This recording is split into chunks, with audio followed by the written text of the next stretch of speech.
December 14th, 1944. 6:10 hours.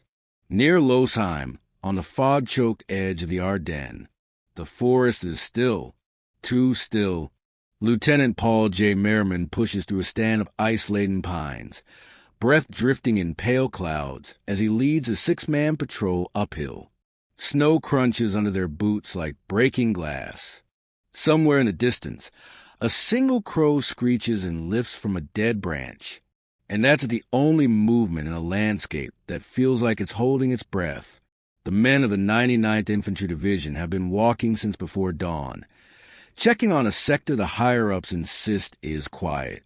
Ghost country, the brass calls it. A backwater front where nothing ever happens. But Merriman isn't convinced. The Belgian villager spoke of strange lights in the woods. The night watch reported muffled engines they couldn't pinpoint. And there's that smell of something sharp, metallic carried on the freezing wind. You can almost feel the weight of the cold pressing into their coats, stiffening their fingers on the triggers of their M1 rifles. Merriman raises a fist. The patrol halts instantly. Ahead lies an abandoned hunting shack half-collapsed. Timber sagging, smoke scars above the window frame. It's not on any map, and the door is hanging open just enough to make every man's nerves tighten. Sergeant Donnelly mutters, "Sir, the place is dead as hell." Merriman doesn't answer. He listens. Nothing but the faint whisper of snow sliding off a pine branch. He gestures to two men around the flank, then steps forward. Slowly. Every footfall seems too loud. The shack creaks as he pushes the door wider. Inside, the smell hits him first with wet wool, cold metal, and something electrical. His eyes adjust to the dimness. And there it is. A German signals kit. Headphones. Cables. A code book. Propaganda leaflets. Unit identifiers stamped in block Gothic lettering. Just sitting there on the floorboards as if its owner stepped outside for a moment and vanished. Merriman lowers to one knee. His fingertips brush frost off the metal case. The thing shouldn't be here. Not this close to American lines. Not in what the command believes is an inactive sector. Then he sees the most unsettling detail of all. The headphones are still warm. Someone was using this radio only minutes ago. His pulse jumps. He signals to Donnelly, who swings his rifle toward the tree lean, scanning for movement. Another man kicks over a bucket, startling the squad with the echo. They're suddenly aware of how small the shack is, how exposed they are, how wrong this situation feels.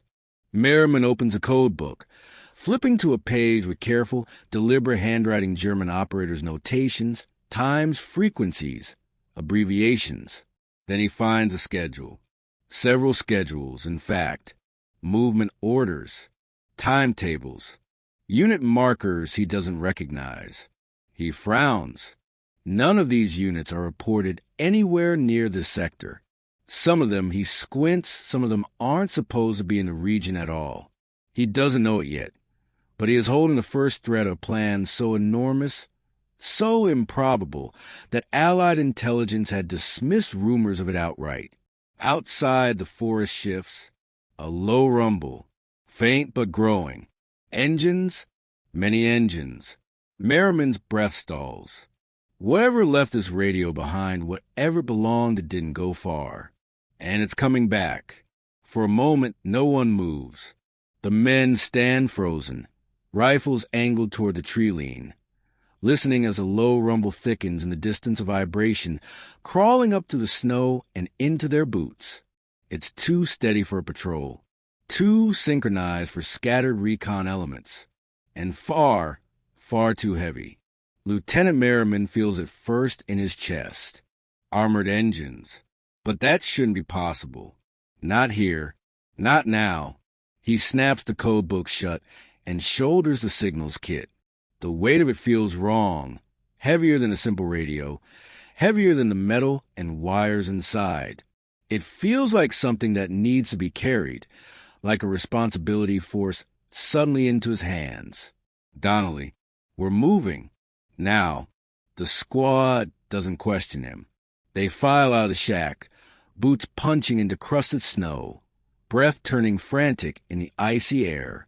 The forest seems to tighten around them as they descend the slope, each man glancing back at the tree line, as if expecting gray-uniformed silhouettes to step out at any second. Merriman's mind races faster than his feet. The unit identifiers, the timetables, the sheer number of notations across different frequencies. He saw references to KG Kampfgruppen. He saw markings for SS Panzer divisions that should have been miles, even hundreds of miles away. He saw times, dates, coordination points, and all of it converging here. In the Ardennes, his breath quickens. They reach a small clearing where the trees thin just enough to reveal a faint line of sight eastward. Snow whips across the open space, carried by a vicious wind. Merriman raises his binoculars, hands trembling slightly from cold and adrenaline.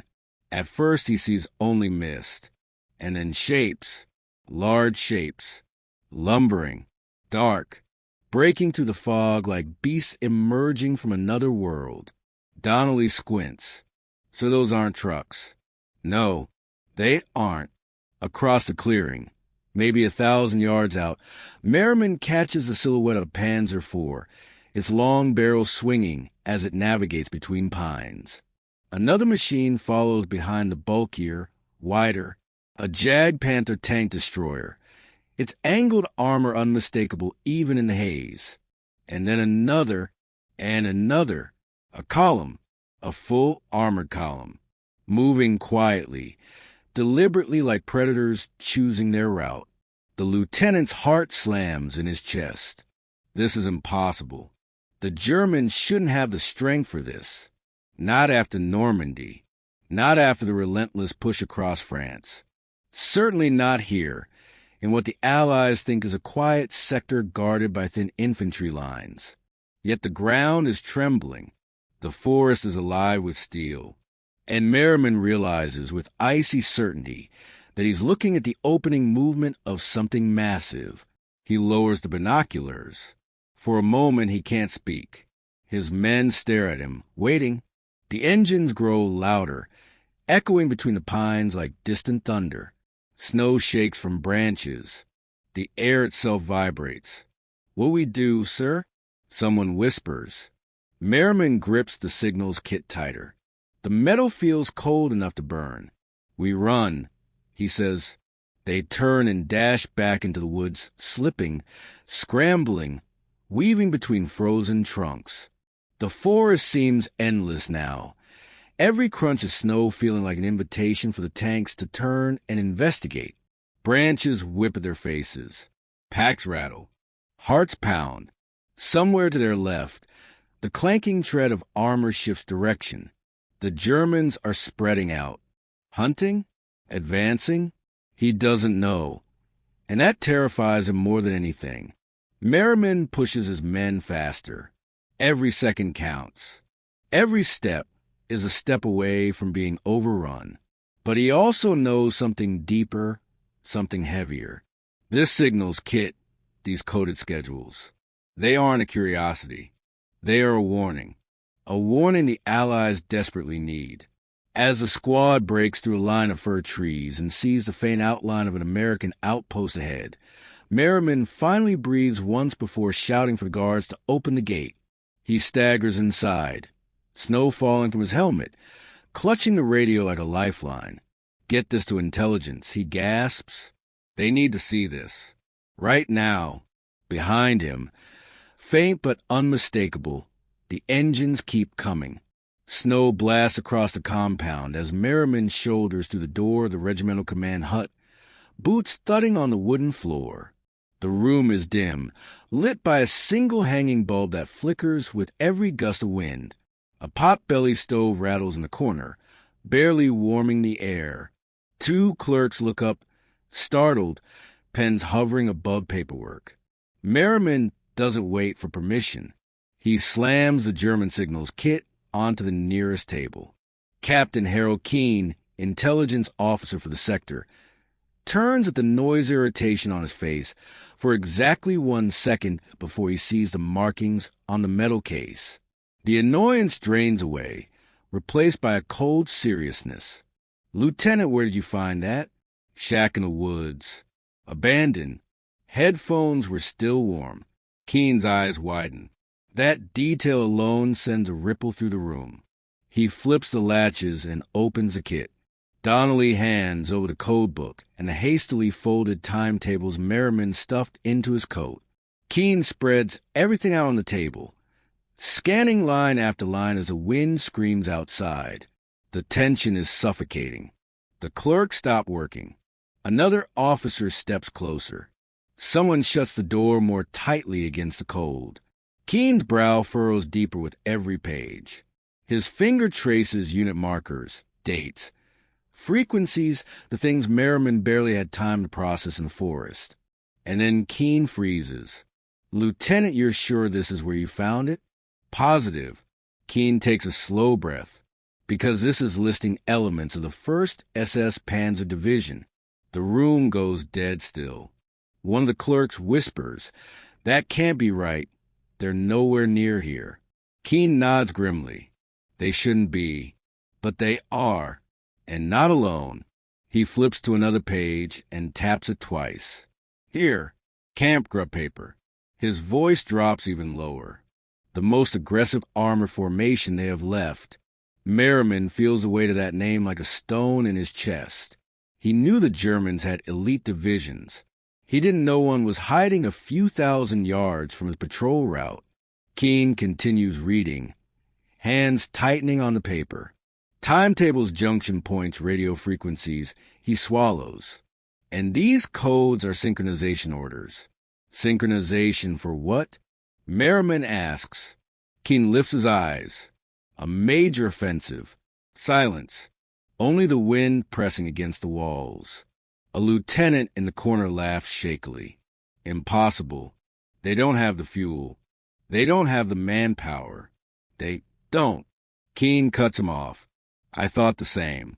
But this is extensive, coordinated, multiple divisions moving in secrecy.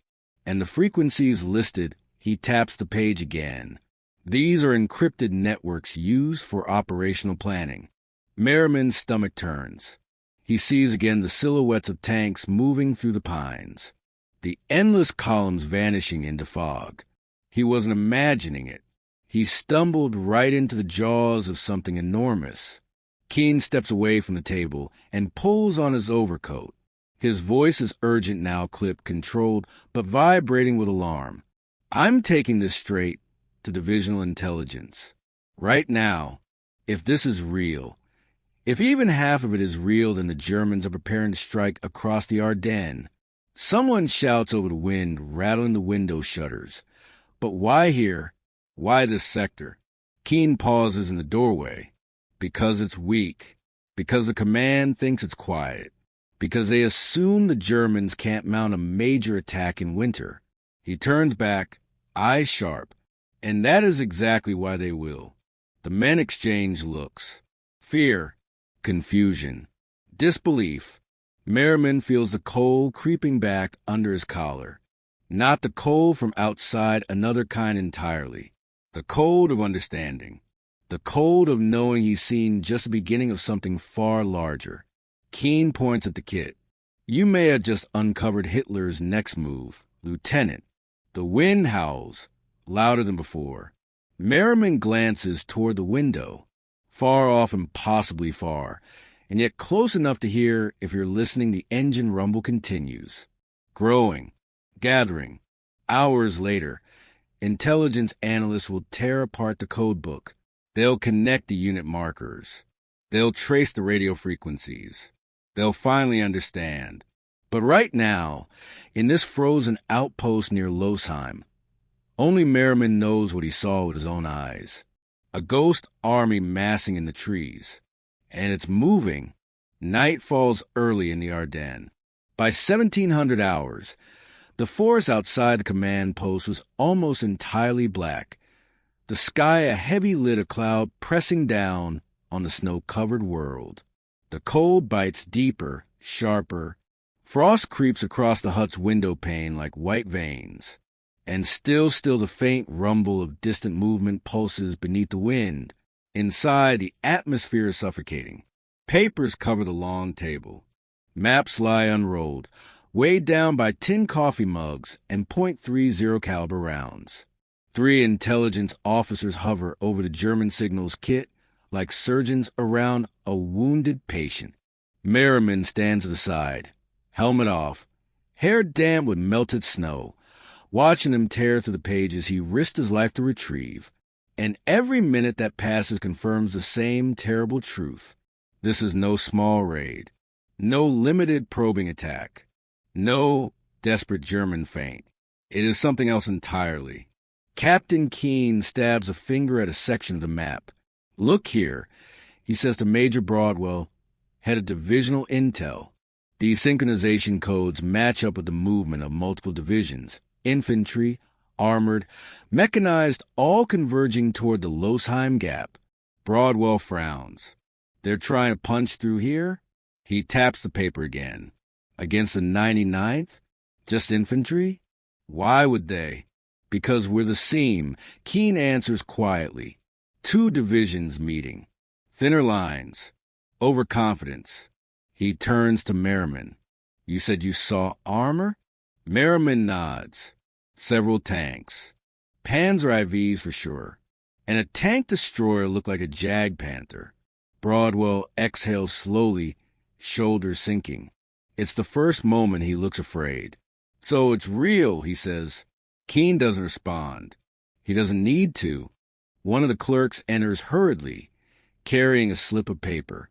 "Message from forward observation post near Hunningen," he says. Intermittent engine noise to the east. No visual contact. Broadwell reads it, jaw tightening. Another one. Another report arrives minutes later. Then another. All the same pattern. Engines in the woods. Metal clanking. Snowfall disturbed. No troop sightings. The Germans are moving at night, concealed by trees, fog, and absolute radio silence. They are waiting for the signal. Merriman looks at the clock. 1942. He can't shake the memory of the schedules. He glimpsed the timing columns, the precise intervals, the underlined entries marking each hour. He didn't understand them at the time, but now, combined with the analyst's findings, they take on a horrifying clarity. The attack isn't days away. It's not tomorrow. It's hours. Major Broadwell pulls on his overcoat. "I need this on a wire to 8 Corps immediately," he says, "and to 1st Army HQ. No delays." He turns to Merriman. "Lieutenant, you're coming with me. You're the eyewitness. They'll need your account." Merriman nods, but his mind is already drifting. He's thinking of the men spread thin along the line. Young, exhausted soldiers who think they're guarding a quiet sector. Men who will be swallowed alive if the Germans hit with the force these papers suggest. He imagines the pines splitting open under tank treads. The sudden roar of artillery. The sky lit by muzzle flashes. And he wonders if anyone in the higher command will believe them in time. Broadwell grips the signals kit and strides toward the door. But before he can leave, the lights flicker. Once, twice. The stove rattles violently as a gust of wind slams the building. A private bursts in, face flushed from the cold. Sir, you need to hear this." He holds out a headset connected to the field telephone. Static crackles. Voices overlap. Someone shouting. Broadwell presses it to his ear. The room watches. His expression changes. Slowly, gravely, he lowers the receiver. "What is it?" Keene asks. Broadwell speaks in a voice so quiet it presses the room into silence. Multiple listening posts report engines from every direction. East, northeast, southeast. Heavy movement. There they're surrounding the entire sector. Keene's eyes widen. They're positioning for the assault. Broadwell nods once. A heavy, resigned nod. Merriman feels the room tilt slightly, not physically, but emotionally. The inevitability of what's coming settles like another layer of frost.